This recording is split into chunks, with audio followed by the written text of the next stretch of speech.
Adorer une statue, c'est de l'idolâtrie. Qu'est-ce que l'adoration? Ça veut dire quoi, adorer? Déjà, on peut parler de l'adoration de ce monde.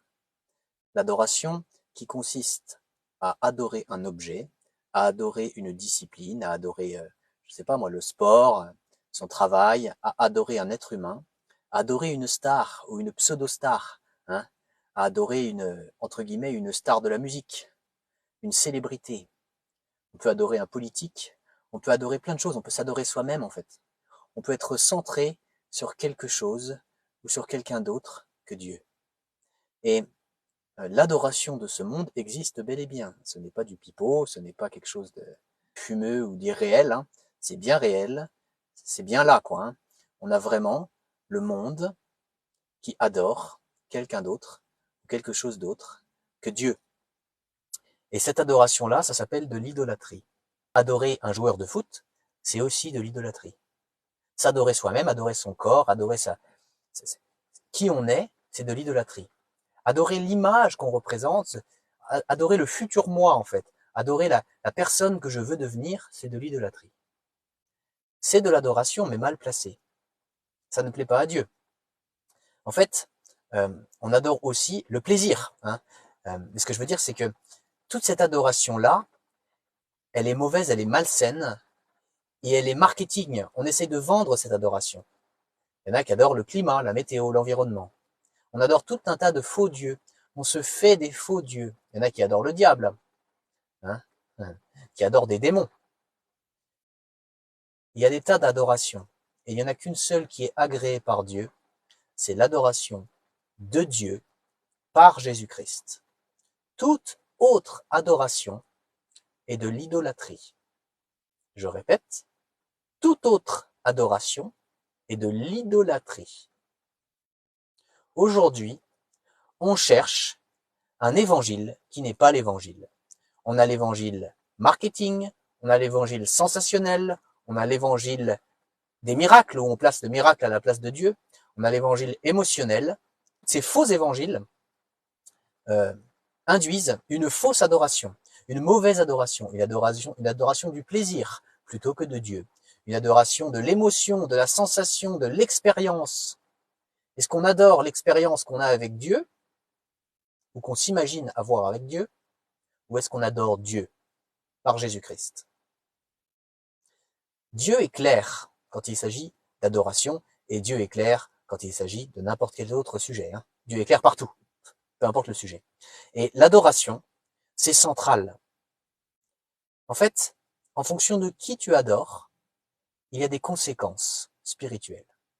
Si tu adores Dieu par Jésus-Christ, alors tu vas avoir le bon objectif de vie, qui est de vivre pour la gloire de Dieu.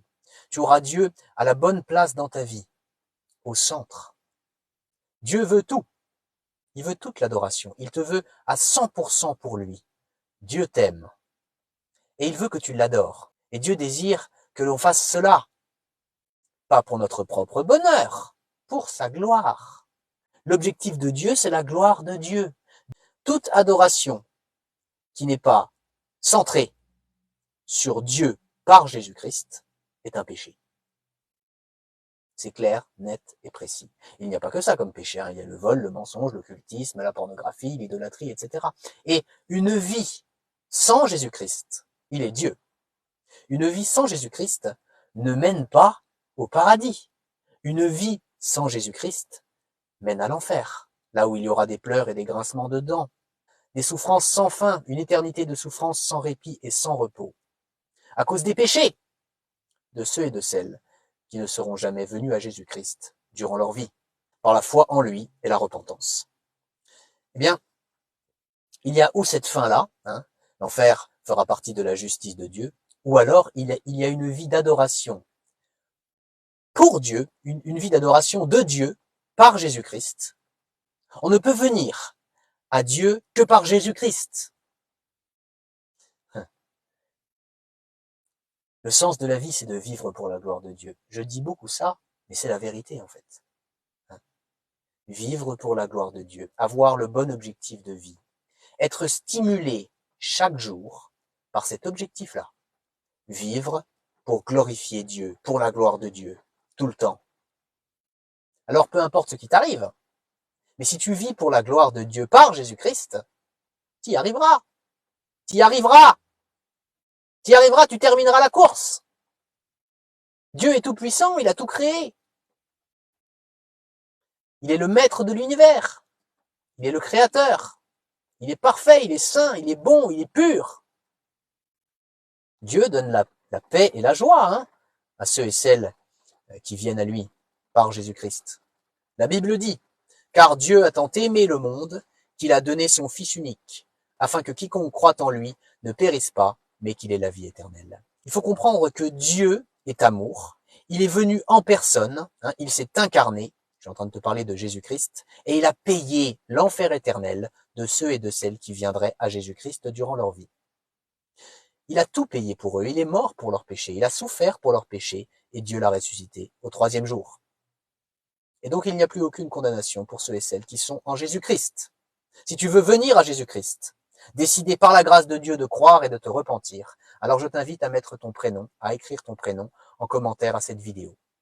Et voici les 2 choses qu'il faut que tu fasses maintenant pour rentrer dans cette adoration de Dieu, ton Créateur, par Jésus-Christ. La première de ces 2 choses, c'est la foi. Il faut que tu crois que Jésus-Christ est Dieu, E-S-T. Il faut que tu crois aussi que Jésus-Christ est le seul Fils de Dieu. Il est les 2, à la fois Dieu et le seul Fils de Dieu. Et il faut que tu le crois. Il faut que tu crois que Jésus-Christ est venu sur terre en tant que 100% homme et 100% Dieu pour payer pour tous tes péchés. Il faut que tu crois que Jésus-Christ a souffert pour tous tes péchés. Il faut que tu crois que Jésus-Christ est mort pour tous tes péchés sur la croix. Il faut que tu crois que Jésus-Christ a été enseveli, c'est-à-dire qu'il a été mis au tombeau, une fois qu'il était mort, évidemment. Il faut que tu crois que Jésus-Christ a payé toute la justice de Dieu pour tous tes péchés, à ta place. Il faut que tu crois que Jésus-Christ a payé ton enfer éternel à ta place. Et je ne dis pas que Jésus-Christ est allé souffrir en enfer, mais ce que je te dis, c'est qu'il faut que tu crois que Jésus-Christ a payé ton enfer éternel à ta place. C'est-à-dire qu'il a réussi à payer ta punition illimitée en un temps limité. Voilà ce qu'il faut que tu crois. Et il faut que tu crois que Dieu a ressuscité Jésus-Christ au 3e jour et que Jésus-Christ est vivant pour toujours. Que Jésus-Christ est victorieux sur la mort, sur le monde, sur le diable, sur le péché. Voilà pour la foi. Et si tu as accepté de croire tout ce que je viens d'expliquer là, alors la 2e chose qu'il faut que tu fasses, c'est la repentance. Il faut que tu pratiques une vraie repentance devant Dieu. C'est-à-dire qu'il faut que tu parles à Dieu en le priant. Et il faut que tu lui dises combien tu regrettes de lui avoir fait du mal par tes péchés, par tes fautes. Il faut que tu t'engages devant Dieu à ne plus recommencer à pratiquer le péché sous n'importe laquelle de ses formes. Et il faut que tu cites tes fautes, tes péchés à Dieu, et il faut que tu lui demandes pardon. Alors arrête cette vidéo maintenant et pratique cette repentance.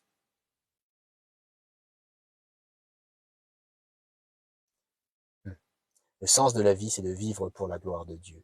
Gloire à Dieu.